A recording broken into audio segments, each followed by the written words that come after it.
Ada 4 hal lagi yang adalah kasih. Yang pertama ditulis di situ, ia menutupi segala sesuatu. Tulis dulu, saya kasih 4 poin, saya munculkan satu persatu, Anda bisa catat, nanti saya jelaskan.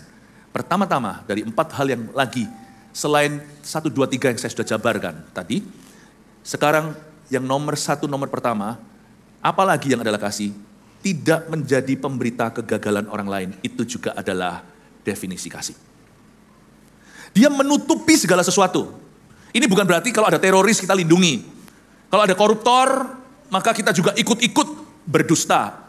Demi apa? Demi menutup-nutupi kesalahannya. Bukan loh ya. Kesalahan itu harus ditanggulangi. Tidak boleh kita itu pura-pura gak terjadi sesuatu, lalu sapu semua debu itu di bawah ranjangmu. Itu adalah poor leadership. Kepemimpinan yang kayak begitu, pura-pura gak tahu, itu adalah kepemimpinan yang buruk sekali.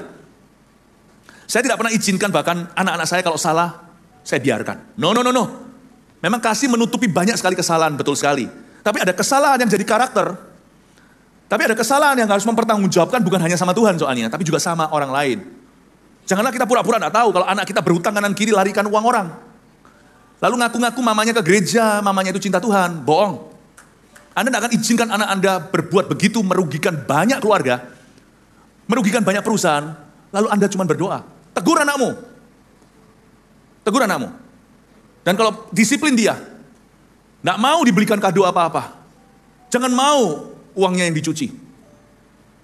Jangan berbuat seolah-olah tidak terjadi sesuatu, tidak terjadi apa-apa. Karena dosa anak Anda itu tidak hanya kena ke Tuhan, tapi orang lain dirugikan. Dosa kepada Tuhan, kau minta maaf sama Tuhan. Dosa kepada sesamamu, kau minta maaf sama Tuhan, seperti Sakeus, dan kembalikan. Itulah buah pertobatan. Menunjukkan pertobatan sejati atau palsu itu bedanya di situ. Ini bukan menutupi segala sesuatu, itu menutupi dosa orang, bukan. Menutupi segala sesuatu di sini itu akan berbuat sesuatu untuk menanggulangi itu. Anda menjadi bagian daripada solusi, bukan bagian dari persoalan. Berapa banyak orang, ketika orang lain salah, dia ikut salah, lebih salah pula. Menutupi ini berarti Anda tidak perlu dikit-dikit memberitakan kepada orang-orang yang tidak penting. Dalam konteks tersebut, kegagalan orang lain. Kita kalau suruh beritakan Injil, lamban. Perlu didorong-dorong, ditarik-tarik. Tapi kalau kita sebarkan hoaks, cepat. Coba ya, ada orang salah, nggak perlu 5 menit. Semua orang Anda beritahu. Kok cepet ya kalau beritakan kesalahan? Seolah-olah itu suatu jawatan. Rasul, nabi, guru, penginjil, dan gembala plus orang-orang yang menyebarkan gosip.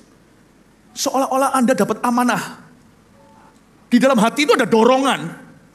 Oh, juicy. Ini seperti spicy. Ini berita panas yang harus segera orang lain harus tahu. Kalau enggak itu gatal gitu rasanya kalau kita nggak beritahu siapa-siapa. Aneh kalau Injil kok enggak membuat Anda dan saya gatal. Tapi kalau ada suatu berita yang sifatnya wow, dan itu berurusan dengan kejatuhan orang, kegagalan orang, itu kita paling cepat untuk kita sebarkan. Kenapa sih ada orang itu merasa dia itu corongnya sorga untuk yang gitu? Sedangkan yang namanya good news atau kabar baik, kita abaikan. Kita beritakan, kita lebih suka memberitakan kesalahan daripada kebenaran. Kita lebih suka memberitakan yang enggak daripada yang Tuhan memang jelas-jelas telah perintahkan.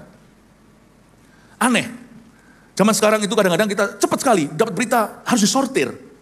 Karena zaman dulu, waktu zaman Injil, apalagi zaman perjanjian lama, belum ada yang namanya media. Media sosial lah, media apa.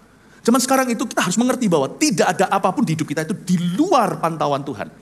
Termasuk apa yang tangan kita, jari-jemari kita ketik, apa yang kita lanjutkan atau yang namanya forwardkan, itu semua akan kita pertanggungjawabkan. Karena Alkitab mengatakan bahwa semua kata-kata sia-sia akan dipertanggungjawabkan di depan tahta. Oleh kata-katamu kau akan diberikan, oleh kata-katamu engkau akan dipuji, oleh kata-katamu nanti kau akan dihukum. Zaman sekarang kata-kata gak hanya dari mulut soalnya, jari jemari juga bicara.